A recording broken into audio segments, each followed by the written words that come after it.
Bueno, buenas noches, amigos de Mendoza, Alicia Contursi, Ángel Bloise, académico correspondiente de la Academia Nacional del Tango y miembro de la Academia del Tango de Mendoza. Roberto Luis Martínez y yo, Alejandro Molinari, acá desde Buenos Aires. Bueno, hoy vamos a tratar, charlando sobre el tango, algunos temas del tango que se refieren a la parte social del tango, a la relación del tango con la vida en común, con la gente, en fin, con las cosas que en ese momento el tango representó muy cabalmente y que nos permiten, a través de la letra del tango, entender cómo vivía el hombre común de Buenos Aires, pero lo vamos a circunscribir porque es muy larga, si no sería enorme, en un periodo que llegaría desde 1900 a 1930. Así que bueno, podemos empezar con cualquier tema que les parezca. Yo digo que siempre acostumbro a decir que el tango cuenta las cosas cotidianas de la vida.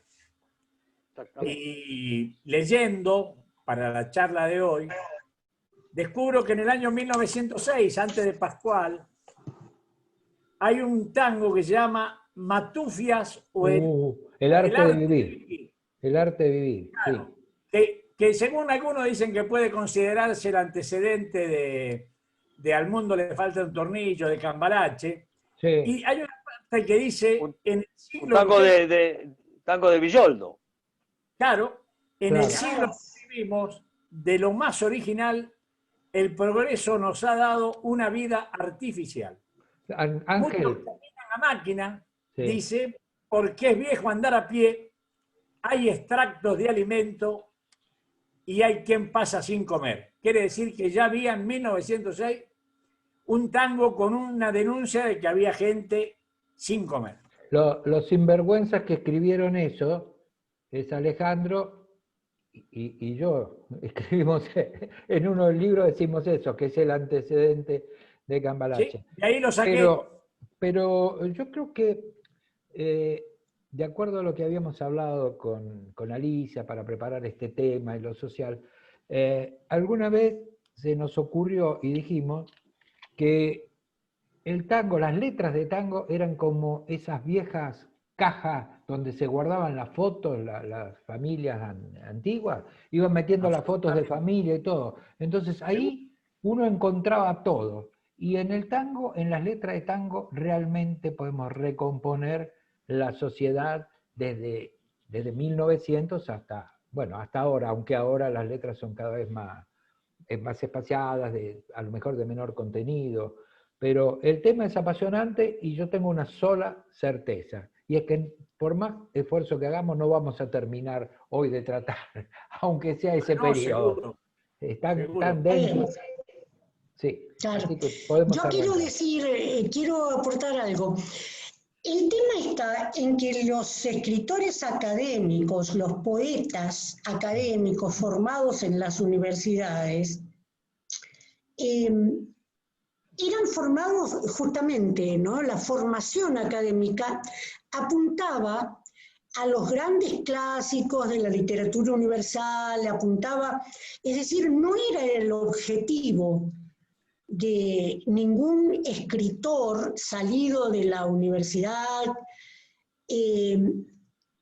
tratar los temas cotidianos. No estaba organizada la universidad para eso.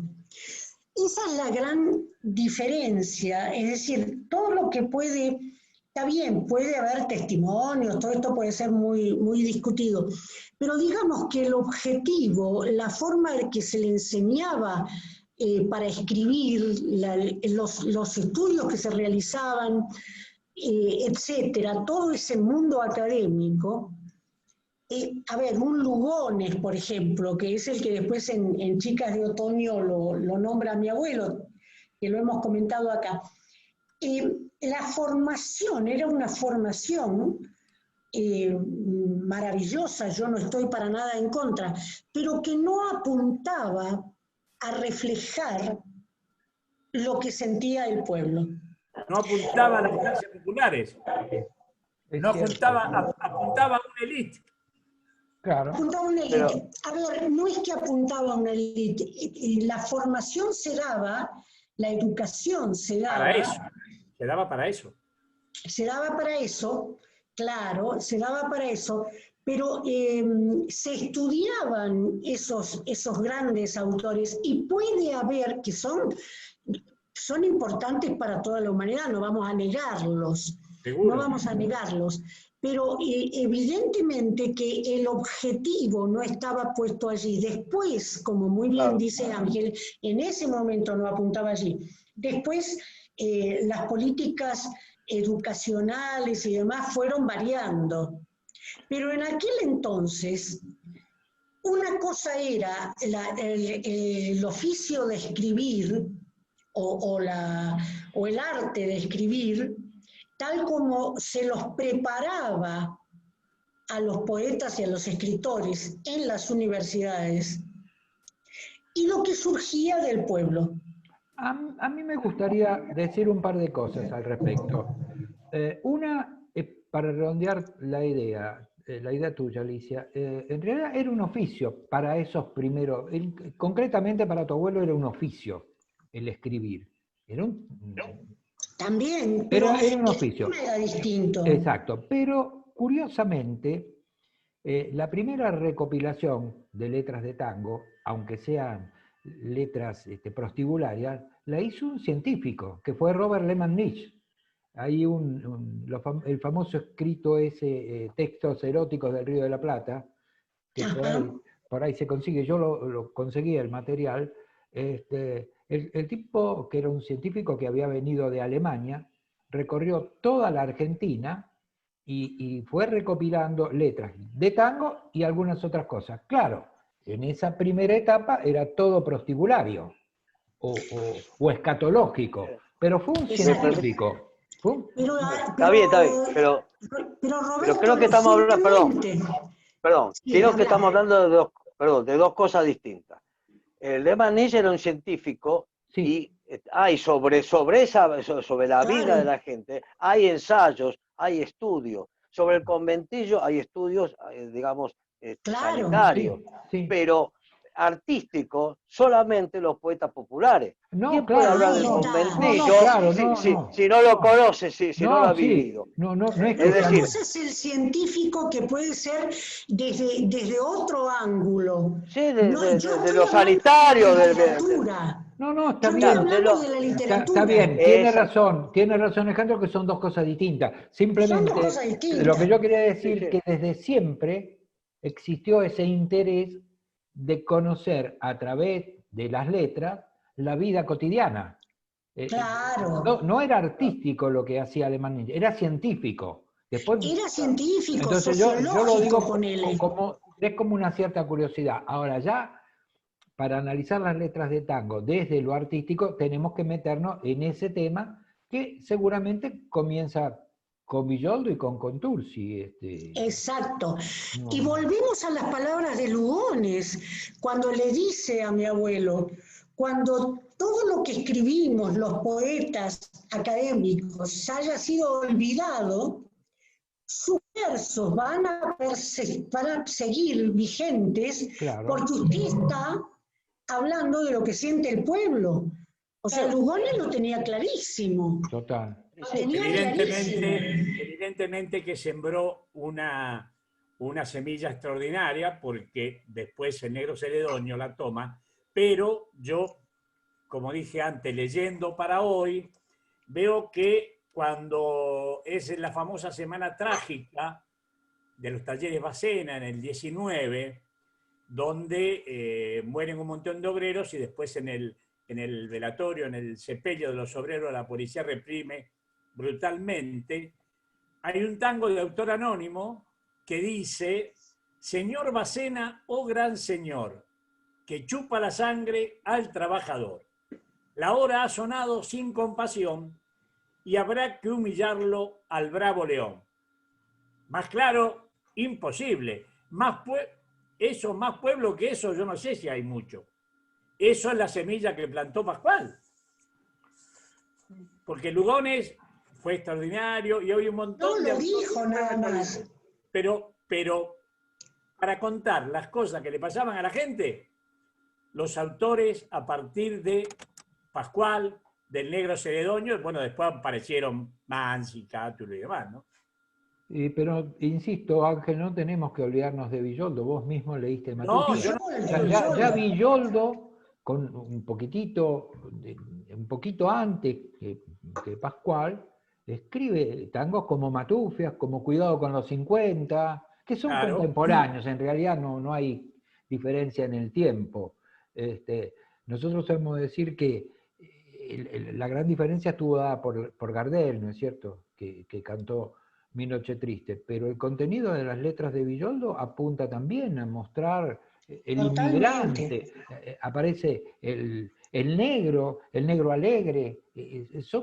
Villoldo muestra la sociedad de ese momento. Y luego, o contemporáneamente, también lo hace Pascual Contursi. Ellos son, yo creo que son las dos bases en las que se asienta toda la poesía que vendrá. Exacto. Hay mucha gente que cree, disculpad, hice un segundo, hay mucha gente que cree que Cuidado con los 50 es con los 50 años. Cuando en realidad no es así. No. Era una multa a quien decía un piropo. Claro. Yo encontré en un la digesto. Multa por el piropo, sí. Yo encontré en un digesto de Avellaneda, que creo que en esa época era Barracas al Sur, el mismo decreto, sancionando con una multa de 50 pesos al que molestara a una mujer. O sea que eso debe, si estaba en la ciudad y estaba en Avellaneda, debe haber estado en otros municipios también. O sea que fue algo muy común en la época. Y Villoldo lo pinta.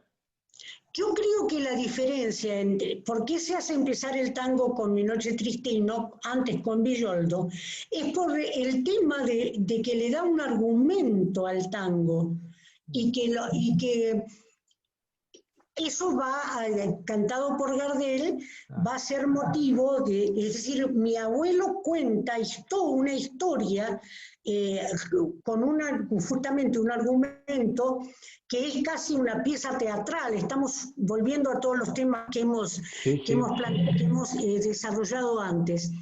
Pero si en lugar de buscar el comienzo del tango canción, que sería esta mirada, buscamos lo que es esto que estamos tratando hoy, cómo las canciones estas representan el sentir popular y la problemática popular y la situación social, evidentemente que empieza antes y empieza con Villoldo. Ahora, si bien mi abuelo, y lo digo rapidito, si bien mi abuelo había comenzado con la estructura del tango y la temática del tango y demás, con Flor de Fango antes, donde hace la denuncia de la vida en el conventillo, del inmigrante que vino, la chica, ¿quién es Flor? ¿Quién es Flor de Fango? Es la hija del inmigrante, o que ha nacido acá, o que ha venido muy chiquita, con otras esperanzas, está representando las esperanzas de sus padres, que ha sido confinada en un conventillo y que alumbrado a querosén. Claro. Tucuna fue un conventillo alumbrado a querosén. Y que se quiere romper con eso. Y la única manera de salir, y ahí está la denuncia social, es haciéndose prostituta, yendo. Claro, ahí está. No la juzguemos, mi abuelo tampoco la juzgo. No. Pero el negro sí la va a juzgar, sí. ¿eh? El negro Flores. Sí. La baja, el Celedonio la juzga terriblemente. Pelandrona bacanada, le dice, entre otras cosas, ¿no? Claro, pero aparte... el negro, y con esto termino, es de una clase mayor, de una clase más alta, y de un lenguaje más alto, y de una formación más alta. Sí. Por eso yo digo que se baja del caballo para hablar, porque él lo mencionó en alguna oportunidad, el bajarse del caballo para hablar con el lenguaje del pueblo. Porque el negro celedonio no hablaba así, no incorporaba, era muy, digamos, era otra cosa, no tenía que ver su vida y su forma de expresarse cotidianamente en sus relaciones con lo que él escribía en los tangos. Es como que justamente se ponía a hablar con el lenguaje del pueblo. Mientras que mi abuelo era así, directo, claro, hablaba como... Lo dije en una charla anterior, creo, que la gran diferencia, Sí, creo que lo por lo que yo valoro tanto a Pascual Contursi, es porque Pascual Contursi no hablaba no reflejaba al pueblo, él era el pueblo. Él era el pueblo. Él era el pueblo. Y esa para mí ha sido la gran diferencia. Y además, yo creo que en la obra de Pascual Contursi hay un tango que es la mejor fotografía de ese tiempo, que es Ventanita de Arrabal. Para mí, la descripción que hace alejándose por ahí un tanto de la relación, aunque trata la relación del hombre y la mujer, pero la trata en Ventanita de Arrabal de una manera más impersonal. Él saca una foto, ¿no? Y uno ya se imagina al tipo entrando al conventillo. Es realmente importante la tarea de Pascual Contursi. Claro, los organitos, ¿no? Claro, donde todo van los organitos, sus lamentos rezumbando. Sí, sí. Y hay un tango muy parecido que es Oro Muerto. Oro Muerto también. Girón Porteño. Girón Porteño, sí. Bueno, Oro Muerto, Girón Porteño, eso tiene que ver. Que es un tango eso marca una pintura extraordinaria. Extraordinaria. Maravillosa. Maravillosa. Y después estaban, Alicia recién hablaba de las milonguitas, que eran seducidas por las luces del centro, y había autores que le daban consejos, como en No salga de tu barrio, por ejemplo, que lo canta, que Tita Berelo creo que lo canta en la película Tango, que dice: no salga de tu barrio, sé buena muchachita, casate con un hombre que sea como vos. Quiere decir que se quede ahí con ella y que no haya mayores inconvenientes.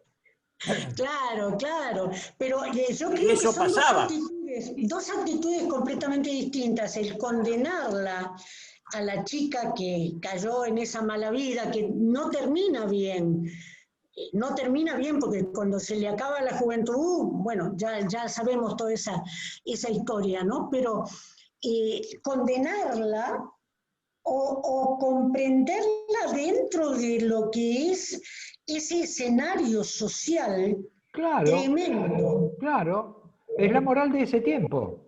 Y cuando uno quiere jugar las letras con esta realidad, se equivoca. Claro. Ahora, era una época muy dura, donde había que salirse a buscar el pan.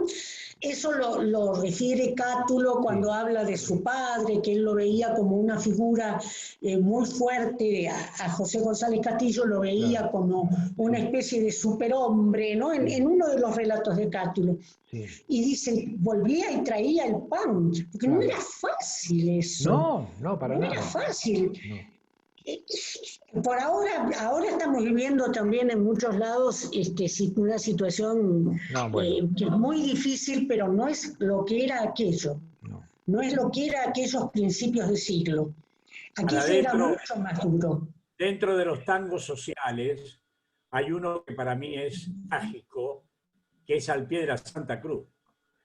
Claro, pero esos, Ángel, son tangos ya de protesta, por decirlo de algún modo. Claro, no, pero lo que me parece que tenemos una situación social. Claro, sí, pero lo que me parece que es importante ahora es mostrar la ciudad, lo que decía Alicia al planteo, mostrar a través de los tangos cómo era el conventillo, cómo era la relación entre la gente, y ya después dejaremos para los años 30, creo, todos esos tangos que tienen mucho que ver con el golpe de Estado y con los cambios políticos.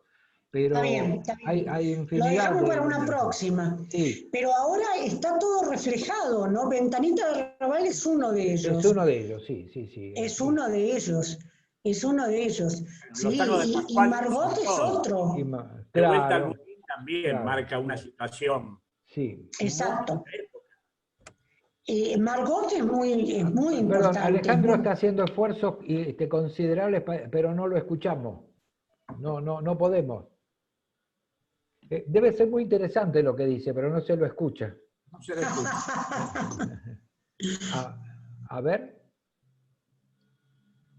No, No. no, está haciendo mímica. Habría que decirle que se saque esos ganchitos y que habla la computadora. No. Bueno. Nos hemos quedado los tres solitos. Ahora algo se escuchó. Sí, nos dejó solo, nos abandonó. Se ve que Hola. Ahora sí. Ah, bueno. ¿Ahora se escucha ahora? Ahora se escucha, sí. Ahora sí. Sí, bueno. No, yo lo que quería... Veo que, digamos, ustedes están tomando prácticas, digamos, actuales, me parece. Bueno, no, lo que yo quería comentar es que la descripción, digamos, del conventillo que expresa de Oro Muerto es decididamente es como si uno estuviera dentro del conventillo. Sí. Ventanita Raval, digamos, toma el conventillo, pero desde la relación del hombre, pero sí. la descripción, el patio del conventillo, digamos, el baile, digamos, la música es realmente uno, el que no ha visto un conventillo tiene una pintura del conventillo a través de Oro Muerto. Y como digo, es decir, eso lo puede hacer la gente que o vivió en un conventillo o lo vio. Nosotros tuvimos mucha relación con Orlando Mario Punzi, un enorme poeta lunfardo, que él tiene varios, ya murió grande, ¿no? Que tenía varias poemas sobre el conventillo, y él un día nos comentó, él había vivido en un conventillo en la calle Dorrego, o sea, que después se transformó en un edificio. Entonces él contaba cómo era el conventillo porque había vivido, o sea, que era justamente esa identificación del poeta con el barrio, con el conventillo, con la gente, porque venía de ahí, que es un poco la diferencia que vos, Alicia, planteaste con el caso del negro Celedonio Flores. Claro. Que ya en la forma del verso, la estructura del verso muestra que está en una escala un poquito más alta que todos los demás, ¿no? Son alejandrinos, sí, claro, con acentuación claro, en el medio. Tenía formación literaria, claro. Tenía formación literaria. Bueno, claro. Pero yo quería decir esto, ya que estamos hablando del conventillo, porque por ahí puede haber alguno que no lo sepa. ¿Qué era el conventillo? El conventillo eran las casas que habían sido abandonadas por las familias pudientes, las casas en el sur de la ciudad de Buenos Aires, que a partir de la fiebre amarilla habían tenido que ser desalojadas, y se habían ido esas familias pudientes del barrio sur, se habían ido al norte, al barrio norte. Las casas quedaron deshabitadas y quedó alguien allí haciéndose cargo para alquilar las habitaciones. Entonces era una casa señorial, muy hermosa, con muchas habitaciones, pero un solo baño, que por ahí era un retrete simplemente, y una sola cocina. Y esas casas en principio las ocuparon los negros, las personas de color, mencionadas como negros, ¿no es cierto?, por su color de piel, su ascendencia africana. Con todo respeto estoy usando la palabra. ¿Qué pasa? Cuando vienen las inmigraciones, vienen los inmigrantes que vienen engañados porque vienen buscando bienestar, que acá en Mendoza lo lograron, porque son los que se fueron a trabajar al campo y los que hicieron los viñedos y todo lo demás, pero en Buenos Aires no tuvieron esa suerte. ¿Qué pasa? Los ponen en los conventillos a cada familia en una habitación. Entonces, la familia queda metida en un cuarto y tienen que usar el baño común y la cocina común y el patio común. Imagínense y el lavadero común. Para lavar la ropa también. el piletón, es el famoso piletón, ¿no? La vieja en el piletón. Claro, imagínense ustedes la frustración de esa gente que ha venido buscando un horizonte mejor que el que tenía, porque se los había llamado, ¿no? Se los había convocado, se les había pedido que vinieran, y terminan reducidos así. Yo me pongo, ¿no?, en la cabeza de Flor de Fango. Había una frase que decía que habían venido convencidos que Buenos Aires tenía las calles empedradas en oro. Y cuando llegaron se dieron cuenta que las calles no estaban empedradas en oro, que había que empedrarlas, y tuvieron ellos que empedrar las calles. Exacto. Es toda una historia así. Y ahí, Francisco Canaro vivía en un conventillo cuando vinieron de Uruguay con la familia de la calle Sarandí. Claro.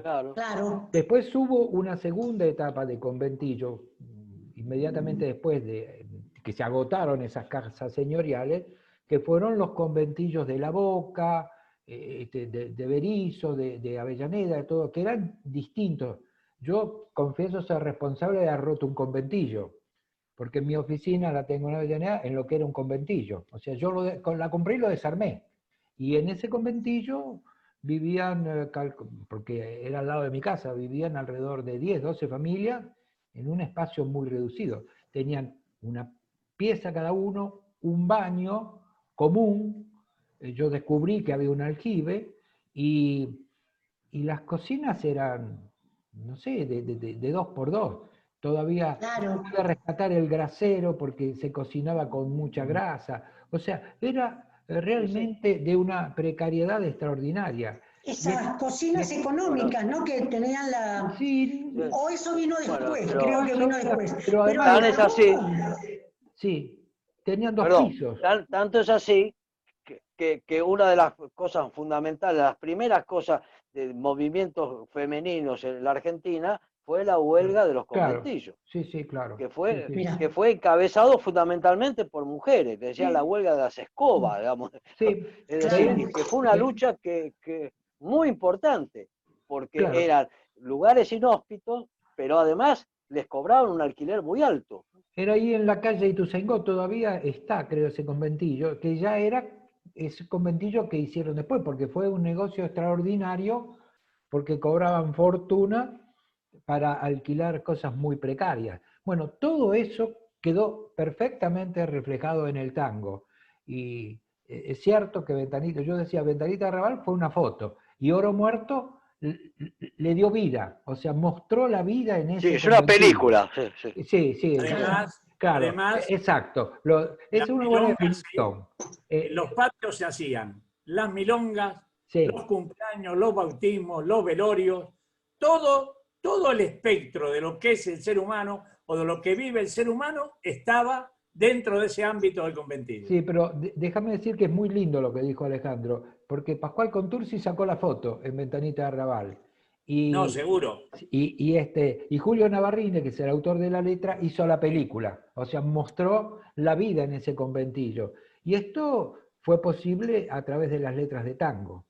Pero la importancia del conventillo respecto a las expresiones populares, digamos, de Buenos Aires, es fundamental, porque en el conventillo se produjo la fusión cultural entre los inmigrantes. Si el tipo que venía de afuera iba al conventillo el gallego, como lo dice Bacareza, ¿no es cierto?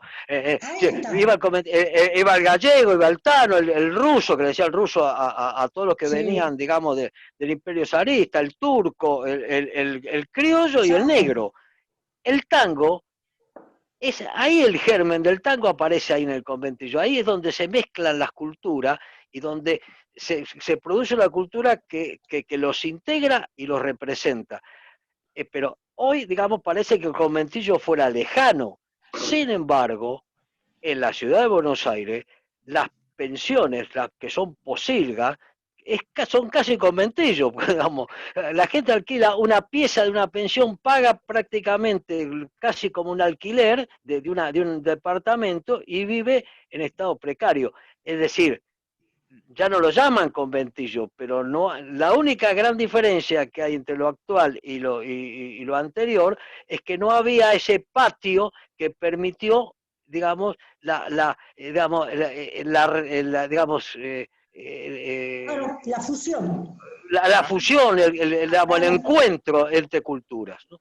Cuando Pero se hoy, dice que Argentina es un crisol también, de razas, el sí, crisol de razas se evidencia en ese momento en el conventillo. claro, sí. Ahora, Porque ahí se da la unión y yo sostengo que el nacimiento, es una idea que por lo que yo he leído y demás, que el nacimiento del lunfardo tiene mucho que ver con ese patio del conventillo. Y sí, Porque ahí está el gallego, está este, está el otro, claro. y se unen y hablan y se van comunicando y tienen que compartir la Cocoliche, vida. sin ninguna duda, nació ahí. Viste El Cocoliche, sin ninguna duda. Hay una frase que dice: la historia se repite, y yo creo que la historia no se repite, pero la historia enseña, ¿no? Y si uno se pone a pensar, un poco lo que dijo recién Alejandro, que esas pensiones son un conventillo. Yo hasta le sacaría el casi. Estas pensiones de ahora, vengo a la época actual. Las pensiones son un conventillo. Y muchas de las villas, que ahora eufemísticamente empezaron a llamar los barrios en la ciudad de Buenos Aires, son como la segunda etapa del conventillo, como los conventillos de la Boca. Y hasta diría que son peor todavía, porque son más precarios. O sea, quiero que nos amarguemos un poco. En 100 años hemos avanzado muy poco. O en todo caso hemos retrocedido. Siempre ha habido, desgraciadamente, siempre ha habido pobres. Desde los comienzos, ¿no es cierto?, de la historia. Siempre ha habido pobres y ricos. Lo que pasa es que hoy en día existirían los medios para erradicar la pobreza del mundo. Pero no. Los que tienen el dinero no lo quieren hacer. Nosotros hablamos de tango y no del presente, pero la verdad que me parece que los pobres de ahora tienen menos esperanza que los pobres de principio de siglo. Seguro, porque no hay ascenso social. No hay ascenso social. No hay ascenso social. Discusiones con compañeros míos de la facultad, ahora, hace poco tiempo, y me decían, no, pero que la gente, porque nuestros abuelos, le digo, hagamos una comprobación fácil. Si yo me presento a trabajar al estudio de ustedes y pongo en la ficha de ingreso, en el pedido de ingreso, que vivo en lo que ahora es el barrio 31, barrio 1114, ¿lo tomás? No. Entonces estás contrario. O sea, hoy los pobres, me parece, no era el tema del día, que era hablar de tango, pero vale la pena a veces referirse a esto. No, es un comentario. Volviendo al conventillo, tiene menos esperanza. Lo ha marcado bastante, Roberto. ¿Qué cosa? El cine nacional, al conventillo, lo ha marcado bastante.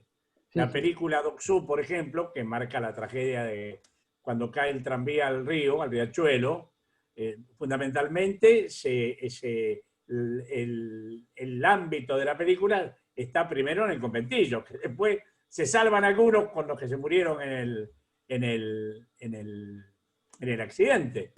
Pero siempre el cine, y no solamente el cine de tango, a veces cine policial y demás, tiene presencia de conventillo. Hay una cosa interesante, si me permiten, digamos, porque el paso posterior al conventillo, que también lo marca el tango, es el barrio. Bueno. Es decir, cuando aparece el transporte en Buenos Aires, aparece el colectivo, comienzan los loteos en lugares que hoy son céntricos, pero que en esa época no lo era. Entonces, el que tenía un trabajo, que podía, compraba un lote, hacía su casita, y el colectivo le permitía llegar de su casa al trabajo. Colectivo del tranvía. Digamos, Claro. el colectivo, el tranvía, por supuesto, el medio de transporte. Digamos, el tranvía tenía un recorrido más concreto, pero el colectivo llegaba, es el crecimiento de los barrios, también, digamos, el tango lo va reflejando. Hay un montón de tangos que hablan de los barrios, ¿no? Claro, es eso. El tango empieza hablando del conventillo y después termina reflejando el barrio. O sea, esa evolución que se da en la sociedad fue acompañada por las letras de tango. Totalmente. Sí, Puente Alsina, Bajo Belgrano, Claro, todo Almagro, Claro. Boedo, Sí, San José de Flores. todo un montón. claro. Sí, y San bueno, José de Flores, o sea que entonces el tango habla del conventillo y ya nos estamos metiendo en las letras de tango que hablan de los barrios. Y ahí te aparecen los 100 barrios porteños reflejados en infinidad de letras. Posterior a esta etapa que estamos viendo, ¿no? Sí, inmediatamente. Posterior a esta etapa que estamos viendo. De igual manera, la pensión, que es generalmente la mujer que queda sola en la casa, que se le ha muerto, porque es más de una casa donde la dueña es una mujer que no tiene otro medio de vida, alquila habitaciones. claro. Esa sería la primera pensión, la más Claro. antigua. Y además ¿no? también la Y mujer... por eso generalmente eran mujeres las dueñas de las pensiones. Sí. Porque se habían quedado, a ver, el hombre era el que ganaba el dinero, quedaban viudas o eran solteras o lo que fuere, y ahí es donde ellas alquilaban la habitación para tener recursos y le daban la comida había que tener Y ahí apareció... carácter para ser encargado o encargada de un conventillo. Ahí aparece otro tema y con esto quiero que cerremos, no porque lo diga yo, sino porque se nos acaba el tiempo. Y ahí aparece también la mujer trabajando, camino del taller va Josefina. Y ahí empieza eso es la primero. fabriquera. Todo eso está tratado en el tango. Pero como decíamos al comienzo, ya se nos acabó el tiempo y era lo que suponíamos. El tema es tan vasto, tan amplio, que no tenemos más remedio que volver a reunirnos la semana que viene, si están de acuerdo. Así que, saludos y hasta la